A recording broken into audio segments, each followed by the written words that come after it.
Ever since I ended up in a wheelchair due to an accident 3 years ago, my husband and mother-in-law have become much colder towards me. One night, my husband said something I couldn't believe. "Sorry, but could you please leave this house for a moment?" "What? What do you mean?" I asked, shocked. "I mean exactly what I said. My mother and I talked it over and decided," he replied. "Are you saying you want a divorce?" I asked, trying to understand. "Yes, that's it. I've been thinking about it for a long time now.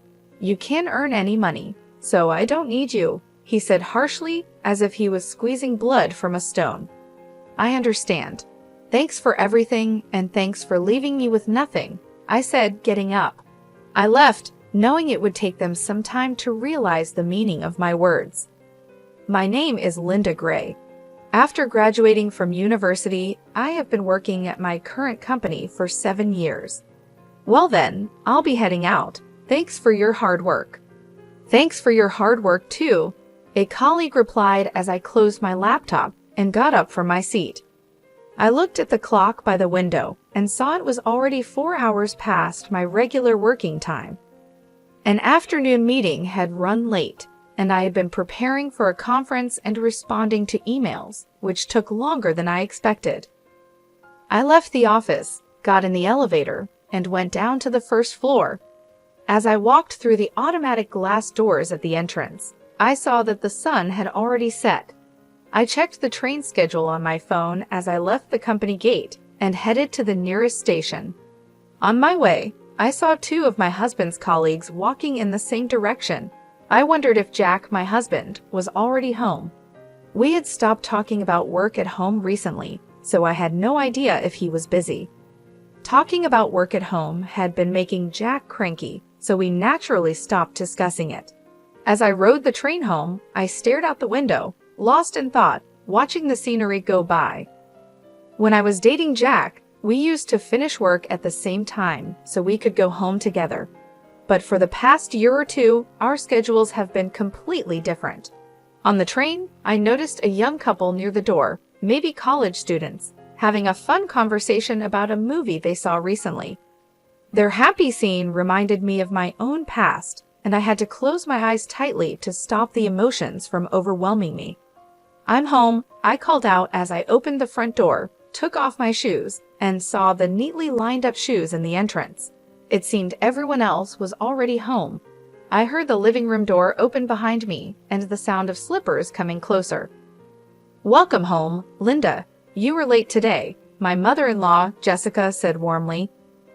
"I'm home, mother-in-law. I'll start preparing dinner right away," I replied.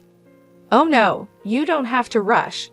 You're tired from working overtime, aren't you?" she said kindly. "Not really," I said cheerfully. "The afternoon meeting ran late, but things should settle down soon." I walked with Jessica to the living room. After getting married, it was just Jack and me. But last year, when his father got sick and was hospitalized, we moved into his parents' home and have been living as a family of 4 ever since. "Welcome back, Linda. You've had a tough day, haven't you?" My father-in-law, who was reading the newspaper on the living room sofa, greeted me warmly. "I'm back," I replied with a smile. Last year, he had a sudden brain hemorrhage and needed emergency surgery. While his condition was serious for a while, he is fully recovered after his rehabilitation. He is calm and friendly, and I liked talking to him since the first day we met. He used to be the head of the finance department before he retired, and he often gives me useful advice on managing the household budget. When I visited, we finished preparing dinner and gathered around the table as a family. Jessica mentioned that Kelly, who came over for lunch the other day, had a daughter named Jolie who had grown a lot. "Kids grow up faster when they're not yours," I responded. "Kelly is as beautiful as ever, and having a child really makes her look even more graceful," Jessica continued. "I guess so," I replied. "Kelly is Jessica's niece and Jack's cousin." Jessica often seems disappointed that Jack and I don't have children. She's not very happy that I continue to work after our marriage and often hints that she would like us to have a child whenever we meet. Honestly, I've always found it hard to deal with Jessica, especially since we started living together. She tends to bring up the topic of having children, especially on days when I come home late from work. You could have had a child if you had started earlier, Linda. But I suppose it can't be helped because you're busy with work, she said. I nodded along, feeling uncomfortable. I glanced at Jack, who was quietly eating his meal without looking at me. Jack and I were colleagues at the same company and got married in our 3rd year of dating. We were told that it would be best if I became a housewife if we had a child, but we have both continued working since our marriage and haven't had any children. Both of us have wanted a child and tried everything from herbal medicine to medical tests, but nothing has worked. Despite a sense of loneliness, we decided to keep living as a couple and focus on our work. However, I started to feel a distance growing between Jack and me. We got married out of love and promised to make each other happy, but our relationship has gradually become cold. I think it started when Jack began having trouble at work. He didn't tell me anything, but I heard from a senior colleague in his department that Jack was struggling because he couldn't keep up with his peers. Jack is a gentle person who doesn't handle pressure well and tends to push himself too hard. I knew without him saying anything that he was feeling anxious and frustrated about the situation. But whenever I tried to offer him support, he would refuse to talk about his worries, insisting that he was fine and that I shouldn't worry. So he continued to keep his feelings to himself. I couldn't push him to open up, and I felt helpless that I couldn't be there for him. Even so, on our days off, we would make an effort to travel together or spend a relaxing day at home, enjoying our time together as a couple. When I felt drained from our unsuccessful attempts to have a baby, Jack was always there, quietly supporting me. That's why, even if I couldn't solve Jack's problems directly, I wanted to be by his side, providing comfort and peace. The turning point came when I got a promotion at work. I was recognized for my achievements on the projects I worked on and was one of the fastest among my peers to get promoted. That's amazing. Congratulations, Linda, Jack had said. I can't forget the look on his face when he congratulated me. I was so touched that I could only manage a simple thank you. As my work got busier, the distance between Jack and me seemed to grow. We spent less time together, our conversations became fewer, and when my income surpassed Jack's, we hardly even made eye contact anymore. I would watch Jack as he finished his meal in silence and then left the table without a word. I can't help but wonder if I hadn't been afraid of being pushed away and had tried harder to support him, would we have a different relationship now? When I opened my eyes, the first thing I saw was the bright white light of a fluorescent bulb. After blinking a few times, I looked around and realized I was lying in a hospital bed. I looked down and saw an IV in my arm, and both of my legs were wrapped in layers of bandages and casts. The moment I tried to move, an intense pain shot through my body. Tears welled up in my eyes from the sheer pain. My body felt as heavy as lead, and it seemed impossible to move. What on earth had happened? I tried to recall my memories leading up to that moment. I remembered going to work as usual, finishing a meeting and report, and leaving work on time for the first time in a while. After leaving the office, I was heading towards the station, which was busier than usual because of rush hour. Then I heard the screeching sound of sudden brakes from behind me. I turned around and felt a violent shock. I realized I'd been hit by a car. Fear and pain spread through my body. I worried about the condition of my body now. I heard footsteps approaching, and suddenly the curtain around my bed was opened. "Oh, Mrs. Gray, you're awake, but you shouldn't try to get up yet," said a young female nurse in a rushed tone. "I understand you're confused, but your doctor will explain everything shortly. Please stay calm for now." Okay, I replied, and the nurse left in a hurry. A few minutes later, the doctor arrived and explained what happened.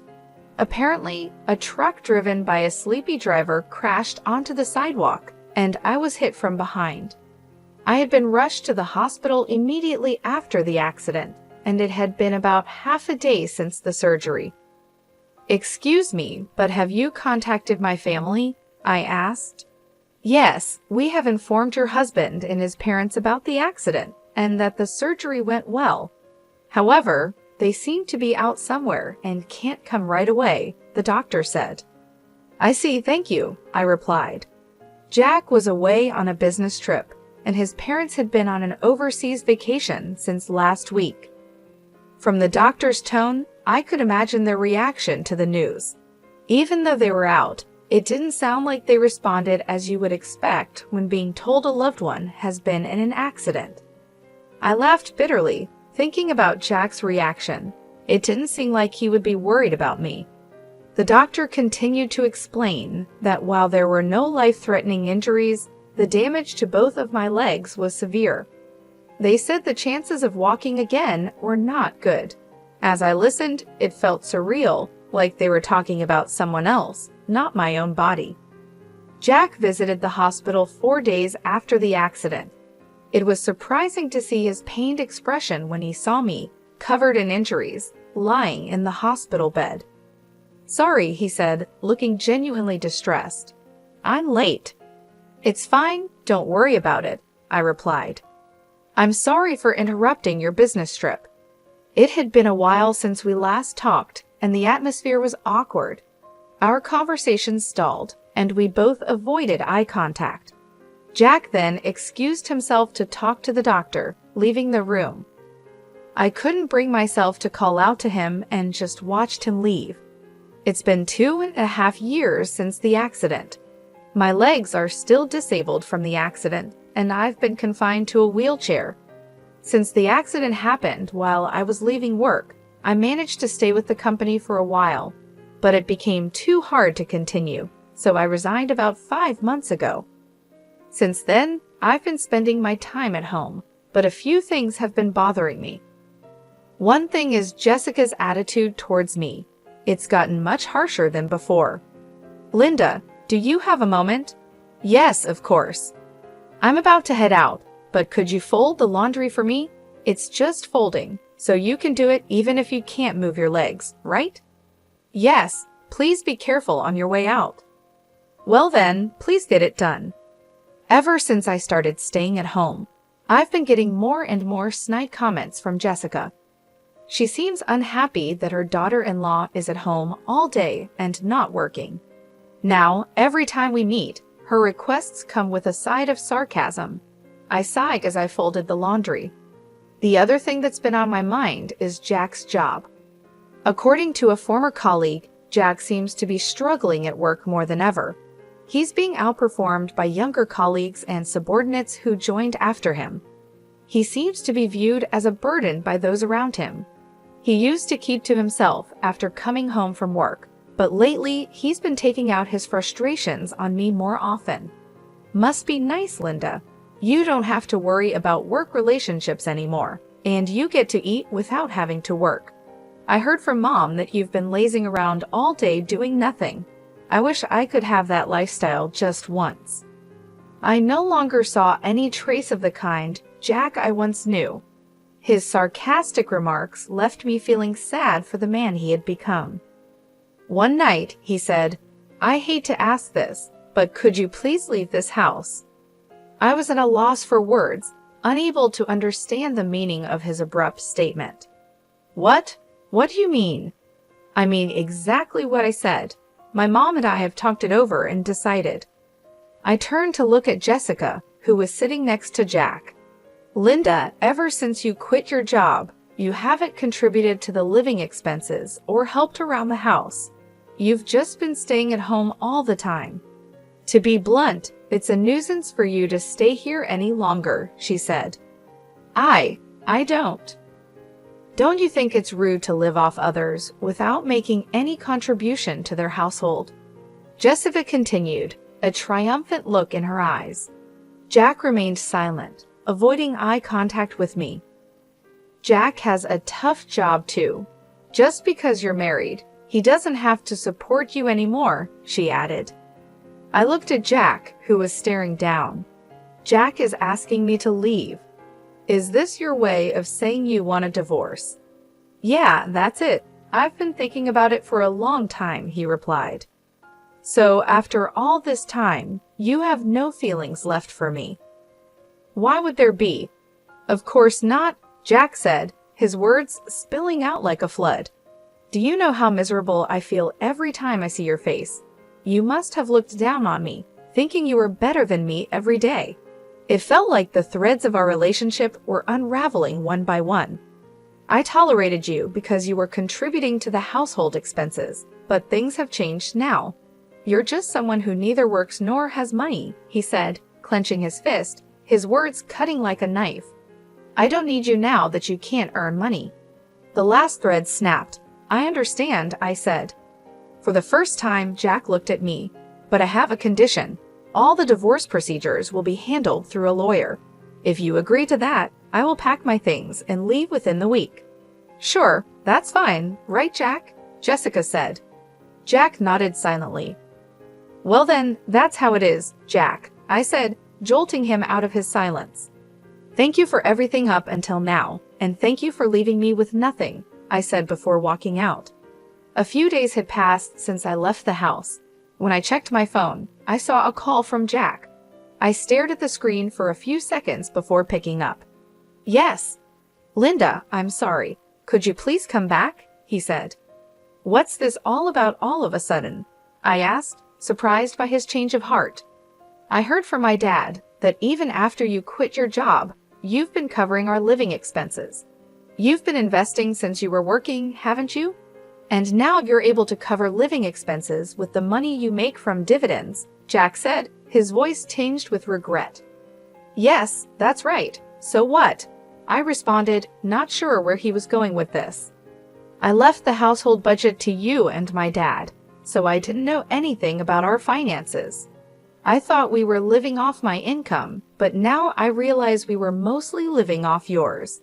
I really regret saying such terrible things. I'm sorry, Jack continued, his tone softer, almost pleading. After we got married, we merged our finances, and I began investing my own money. My father-in-law encouraged me to invest, and he was the only one I talked to about financial management and investments. Jack never showed any interest in our finances, leaving it all to his dad and me. So, what am I supposed to do if I come back? I asked, trying to keep my voice steady. Well, my dad says that with my income alone, it's impossible to maintain the same standard of living we've had. Besides, I'm not confident that I can keep my current job for much longer. I'm struggling at work, and I don't know how much longer I can hold on, Jack admitted, his voice breaking. So what you're saying is you want me to come back so we can live comfortably? I asked, my anger rising. You really have some nerve. There was a long pause on the other end of the line, and I could hear Jack breathing heavily, trying to find the right words. The reason I never said anything before is because, even though my feelings have changed, I believed that deep down, you still cared about me.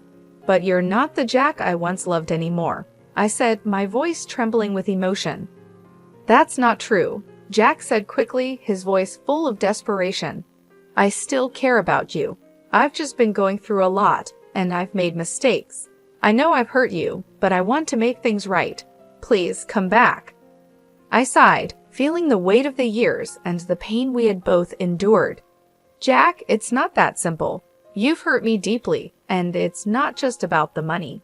It's about how you've treated me, how you've taken me for granted. You've become someone I don't recognize anymore. I know, and I'm truly sorry. I've been a fool, and I've let my pride get in the way. I miss you, and I miss us. I want to make things right, but I need you to help me. Please, Linda, come back, Jack pleaded. I need time to think, I said, feeling the tears well up in my eyes. You can't just expect me to come back and pretend everything is okay. We need to talk about this, really talk, and figure out if we can find a way forward together. Okay, I understand, Jack said, his voice barely above a whisper. Take all the time you need. Just know that I'm willing to do whatever it takes to make things right." As I hung up the phone, I felt a mix of emotions. Part of me wanted to believe Jack, to believe that he could change and that we could find a way to rebuild our life together. But another part of me was deeply hurt and uncertain if I could ever trust him again. I knew that whatever decision I made, it wouldn't be easy, and it would take a lot of time and effort to heal the wounds that had been inflicted over the years. "I still love you, Linda," Jack said, his voice full of desperation. "There's no need for you to say anything more," I replied firmly. "All my feelings for you have vanished. The last time we talked, I made it clear that whatever happens to you and your family from now on, I just don't care. Thank you for leaving me with no trust, no memories, nothing at all," I continued, my voice cold and unyielding. "Wait, Linda, please forgive me," Jack pleaded, his voice breaking. "I'll handle all the divorce arrangements through my lawyer. Don't ever contact me again," I said, my tone final. I hung up the phone and immediately blocked his number, cutting off any further communication. After that, the divorce process moved quickly, and I made a clean break from Jack.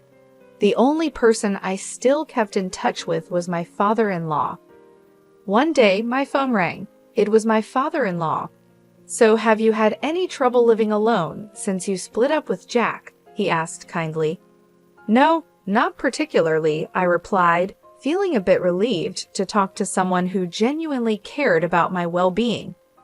"That's good to hear. I'm sorry for the trouble we caused you, Linda."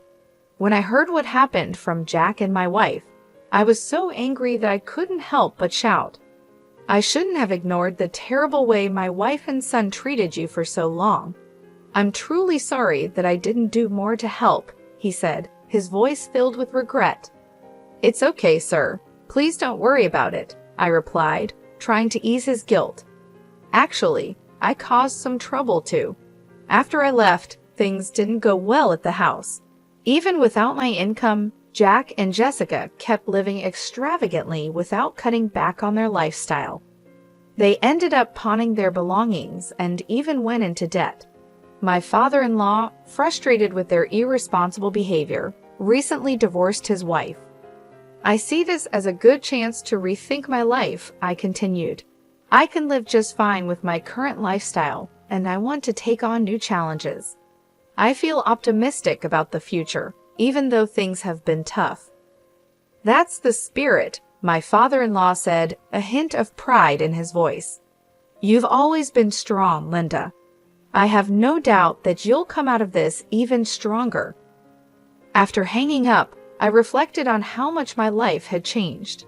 I had always been the one to keep our household running smoothly, managing our finances and making sure everything was in order. After we got married and combined our finances, I began investing my own money with the encouragement and guidance of my father-in-law. Jack had never taken an interest in our finances, leaving everything to his father and me. Since the divorce, I've had to make some adjustments, but overall, I've managed well. I've learned to live within my means, cutting back on unnecessary expenses and focusing on what truly matters. I've also started taking on new challenges, exploring new hobbies, and reconnecting with old friends. It hasn't been easy, but I found a sense of independence and self-reliance that I hadn't realized I was missing. Reflecting on my relationship with Jack, I couldn't help but feel a mix of sadness and relief. We had once been so in love, but over time, our relationship had deteriorated. The pressure from his job, the expectations from his family, and our struggles to have a child had all taken their toll. Jack had changed, becoming someone I no longer recognized.